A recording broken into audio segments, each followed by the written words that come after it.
And hello again, everyone. Welcome back to Intuitive Conversations. I'm Chantelle Neufeld. I'm Tamara Franz. Today, we are talking about mindfulness in the new year. The day we're recording this is January 1st, 2021.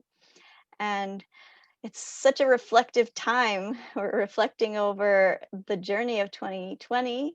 And we're going into 2021, kind of embracing the unknown and using mindfulness as a tool, like to be more present and to allow for a better a better journey rather than living in fear, coming back to the now and saying, am I okay right now? Yes, I am. Yeah, I mean, who would have predicted this a year ago? We have already talked about this, that the pandemic would hit and we'd be blindsided and life as we know it would change so dramatically. I don't think anybody had an inkling. And when that happens, it's so easy to live in reactive mode that just life is happening to me and I react and often feel like a victim because I can't do this anymore and my life has changed in this way. And we have an opportunity now on the first day of a new year to say COVID may still be with us. We don't know what's going to unfold in 2021. And rather than spend a lot of time being anxious about it, and rather than going through another year in reaction mode, just kind of reacting to what happens, are there ways that we can take a stance of mindfulness and be a little more empowered about how we choose to move through 2021? And we can choose to enjoy our life and choose to do the things that make us happy, make us feel peaceful, instead of just going on autopilot and just, oh, well, we're going to watch the news now.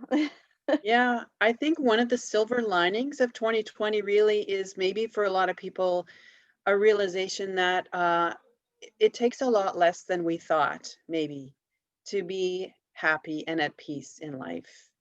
And my husband and I like to use that word hygge that comes from Scandinavia and this idea of enjoying the simple pleasures in life with people that you love. And really, it takes nothing more than a cozy room, a candle or two, some nice music, a little bit of wine and cheese or something, just little things to put you in a state of life in this moment feels good, regardless of what's happening outside my door in the news and politics, in COVID reality. I can take this moment and make it mine. hmm And it's so beautiful too when we can just be here now. And I mean, Mhm. that's what meditation is all about, also. Just kind of, I don't know. I'm looking back at my 2020, and I was not immune to all of the feelings that everyone else was feeling. I may be a therapist, but I mean, fear is still a factor, right? Like Yeah, when things come up that are unknown, we kind of go like, oh wow, recalibrate. And what does this mean for me, that sort of a thing. mhm, But we're kind of, I don't know, I feel like even though the rules change every day and that can be challenging, there's still peace to be found. And the peace to be found is just in like surrender, trust, just whatever will be. I'm doing the best that I can, and let's find something I can enjoy. yeah. You talked about, not being immune to the uncertainty and the fears of 2020. And I feel like I'm not immune to the fears and uncertainty looking forward. Hmm. Because as an educator, my role completely shifted this year with COVID, and I went from being um, a literacy coach to being primarily a teacher of students online through remote learning, which has been a huge steep learning curve for me. Very intense, takes a lot of energy, takes a lot of upfront planning, and so I'm having to teach in a way I've never taught before, um, things you don't anticipate in your Mm-hmm. career. And now looking forward and wondering, um, where will I be at in the next school year. And hearing just recently from friends that there are rumors of cuts coming down the pike for education and other public services. And of course, with COVID and all the money that's going into that, you have to wonder, where will the government cut funding? And so there's all that uncertainty about, where will I be next year? Where will things be at? And having to really pull myself back and say, I can't project that far ahead, because we have no idea what's coming. Mm-hmm. So how can I be more in the present now, and just put myself in a state of saying, in this moment, do I have the tools? Do I have the guidance to handle what's coming as it comes in the moment? And do you And find that you kind of talk to yourself, or like not out loud necessarily, but how do you like comfort yourself, bring yourself back to the moment, or what are your self-care things? Everyone has different things that work for them. I have a Like very just on a active mind. typical work day for you. Yeah, yeah. I have an active mind, which is my primary downfall, and a strategic mind. So my mind is always wanting to plan and problem solve every problem before I even encounter it. And so that has always been my biggest challenge to deal with. Um, Well, it's like everything so else, a blessing and a curse, yeah, the good and the bad in it. yeah. But you talked about surrender, and somebody I've been listening to recently is Tosha Silver, who wrote a book called Outrageous Openness. Ooh. And it's just the idea of offering everything up and saying, do I need to be in charge all the time? Can I offer my gift for this? Can I offer my fears and anxieties about this? And just step back and say, I've given that up. I surrender that. And it's like Einstein and his famous quote, there's this fundamental question, which is, do we live in a friendly or an unfriendly universe? Mm. So if I give up my anxiety, if I give up my need to plan everything moment by moment, if I give up my need for certainty, it's almost like taking a leap for that trapeze. And do I trust that the bar is there, that there'll be something for me to swing on, or that there's a net down below in case I fall? Hmm. So I have to kind of resolve that fundamental question for myself in It's like order we to be able keep to just coming pull back to back. it, right? Yeah, it's not a one-time thing. Yep. Definitely, it's not a one-time thing. Some people have the great epiphany. Um, who's the guy that wrote The Power of Now? I'm forgetting his name. Eckhart Tolle. Some of these people kind of they get the rock bottom moment. They have the huge conversion experience, and from that moment on, inner peace is their mode of being for the rest of their lives. That's not me. So I I have don't to know. kind of. I would venture to say that they're still human and they would still Oh, I'm have, sure. if someone said Yeah, boo, they'd still jump. So right. I don't know. Yeah, We tend to think that other people have their shit together when they don't. So, right. Yeah, I know. Everybody looks put together from the outside, and on the inside, we're just a hot, roiling mess. well, my But New that Year's in a way, resolution is to be more messy, to let the world see the messy emotions, the messy hair, the messy everything, the messy house. exactly. Yeah. And I think that's part of the coping for me too, is just that this is such a global experience we're all going through, that, if the shit hits the fan for me in my life, I know I'm not alone. And I've actually felt really fortunate up to this point that I've had a steady income coming in. I've had a job so far all the way through. And there are many, many people who have lost loved ones. And, so in many ways, I feel so grateful and fortunate. Hmm. And that's not to say that I'm going to have a year of smooth sailing, but I know that I'm not alone in this journey. So Hmm. that's a comfort. Yeah, there are many ways that we can find comfort. Um, I guess I I saw this meme the other day of people on a roller coaster, and most of them were screaming. There was this one person who was just like, you know, chill, and it was to show that like, yeah, I've been through the dark night of the soul. Like, no, I haven't necessarily lived through 2021 and whatever it may bring, but I have lost loved ones, and I have gone through traumas and stuff. So it kind of makes you feel more resilient, and it makes you um, be able to comfort other people, saying that yes, Mhm. you will get through this. Like, yes, it is hard, and there is still light to be had. Yeah. And just being okay with whatever happens. Like, that was one of my lessons from my siblings' deaths. Number one, to live life instead of just survive it, and number two, Mhm. to be okay with myself dying, or a loved one dying, like that. Yeah, Just and that if surrender and that trust. If it's okay, if whatever happens is okay, then that fear leaves.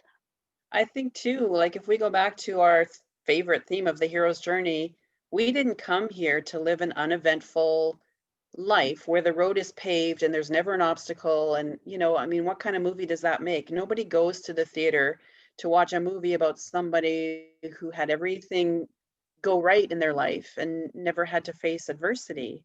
Mm. My son right now is big into the Karate Kid reboot on Netflix. I think it's called Cobra Kai or something. And all of these characters who were in the original Karate Kid that I loved in 1984 when it came out, they're all in this series. And I'm watching this snatches of it and thinking it was such a great movie at the time. And this kid who he had to push through so much adversity and really find that inner core of steel and discover what he was made of. And here we are in this opportunity to find out what we're made of as the species. And do we let this experience turn us cynical and despairing and hopeless and victimized? Or do we rise up and say, this is a collective hero's journey that we're on? So, how do we band together and make our way through it with some grace and courage and stamina? Yeah, I think we're going to be seeing a lot more people choose to seek to understand the other, even though they have different opinions, and choose to form communities around where they live, um, to be more sustainable, more self-sufficient, not reliant on, all these things that we don't have control over. Like, Yeah. there'll be more gardening, more. I don't know. It's really going to bring about a shift, not only in our personal lives, but in all systems, like in education Hmm. and in all the systems. Like, Yeah. it's time for a bit of, I don't know what the word is, reform, or Take up. some some sort of shift, like, to make things work better, Yeah. to make people work together. Like, we're not all islands. We've learned that this year. It's risen to the top that our need is connection, right?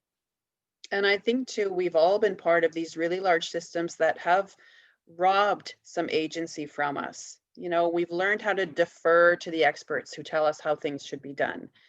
Or we just kind of follow that conventional path that's laid out. And, you know, I think it's a time where we start learning that we are heroic characters with power and agency. And we start taking back some of that power and agency and, setting our course in the world and making decisions for ourselves and really defining who we want to be in this lifetime. Hmm. It reminds So me there's of the. opportunities. There's lots of, exciting opportunity there if you can push past the uncertainty. Hmm. But that's, I think it's a discipline. It's kind of a daily reminder of I will walk into this day with an openness, with an outrageous openness, and a Outrageous sense open. that there's a safety net there, there's guidance there, and the road will open one step at a time as I keep walking forward. Yes. People have so much more power than they know. Like, it reminds me of my study on archetypes, and even just like imagining that you're one of the superheroes, like Wonder Woman, like you imagine yourself putting on the outfit and just kind of breathe in that energy and then go through your day as that archetype. Like, we have the ability to do that. People say, oh, that's Yeah. pretend. No. The power of the mind and imagination. The When I power of was the going mind through is so huge for healing and everything. Yeah, when I was going through my chemo treatments, I used a lot of visualization and garden imagery and just, the chemo drugs as they intravenously dripped into me.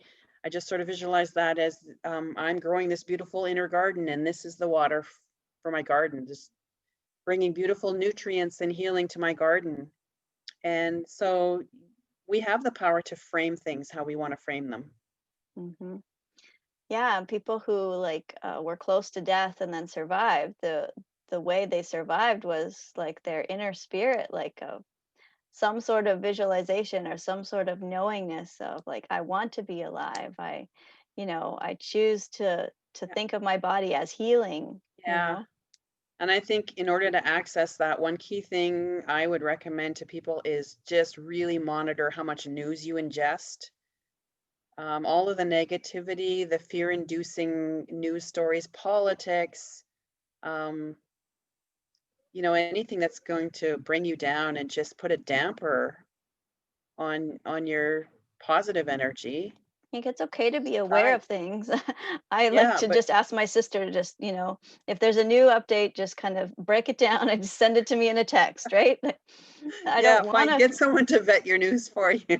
Why Yeah, not? yeah. It's something that you can do. You don't have to watch CNN all day long and see what other people's opinions are. Like, how does that how does that help? Yeah, yeah. And I think, a fundamental question to carry through the year is conversations with people, news stories, like anything that you allow into your sphere. If you always ask that question, is this empowering me or is this disempowering me? That's huge. I think I love that. and you'll know by how you feel in your body. Hmm. I think that gives you the power to decide, what am I going to let in? What am I going to give my energy to? Hmm. And what am I going to walk away from? Mm, yeah, I love that. I'm just thinking about mindfulness too. I am no different than a lot of people addicted to my phone. It's shocked me when I get my weekly report and it's like, you've been on your phone for 8 hours. And I'm just like, what? Right? Oh, that's not very mindful. So putting the phone down, like and it's an exercise in self control to even just put it down for. My kid and I were doing this. How long could we go? We went for 4 hours and it was quite a stretch. But like Oh, in that 4 hours, it was enjoyable, like to actually get immersed in the things that we're doing instead of, oh, what's happening, what's going on? Am I missing mm, something? Fear of missing out. Like, yeah. yeah. And I think that's where New Year's resolutions and goals are helpful, because if you define your intentions for the year and what, even a couple of things that you want to give your time to accomplish, get better at, practice, um, then you have reasons to fill that time that you want to get off your phone, rather than sort of watching your clock and saying, have I Mhm. been off for an hour yet? Mhm. Like I want to just relax and not give myself guilt trips and not, say, oh, okay, this year I'm not doing that or I'm not doing that. I love the energy of intention. I get so much more done that way. I don't know if everyone works like this, but I work like this. In the morning, before I open my eyes, I like to be grateful for something and set my intention for the day. Yesterday it was finances, just kind of like because I don't want to get my tax stuff mixed up for the next year for the past year. So Yeah. if you just set that intention, then yeah, other stuff comes up along the way, but then you just keep going back. You kind of have that thing to go back to that you know what you're doing instead of. Yeah. You and I did a great thing for a while where we were accountability buddies for each other. And we would name, was it two or three things that we wanted to do each day? And not necessarily big things. Often they were just little Like niggling self-care things. things, like even just like Yeah. have a bath or read a Or chapter of a things, book. or little things that you just tend to put off and put off because, oh, I can do this tomorrow. I can do this, Hmm. getting my respite forms in the mail Mm. for my son, or yeah, little things that are not pleasurable. Or even a little step in the big goal direction. Yeah. Yeah. And that just feel, you can finish each day with a little sense of accomplishment. Check, check, check. Yeah. Because you had somebody to tell, I actually followed through and did this. Yeah. There it makes a difference. Well, we are at our 20-minute mark. All right. It's been awesome. I love talking about mindfulness and intentions, and I just want to welcome people to get in touch with us and tell us your intentions for the new year and tell us about what works for you because different things work for different people. Yeah. And I think our tagline, Keep Following Your Heart Song, applies all the way through 2021. If you Mm, follow your heart song, then hopefully you can move through the year with courage and intention and feel a little more like you're in the driver's seat and not reacting to each new thing that shows up on the radar. yes. Yes. All right. So until next time, keep following your heart song.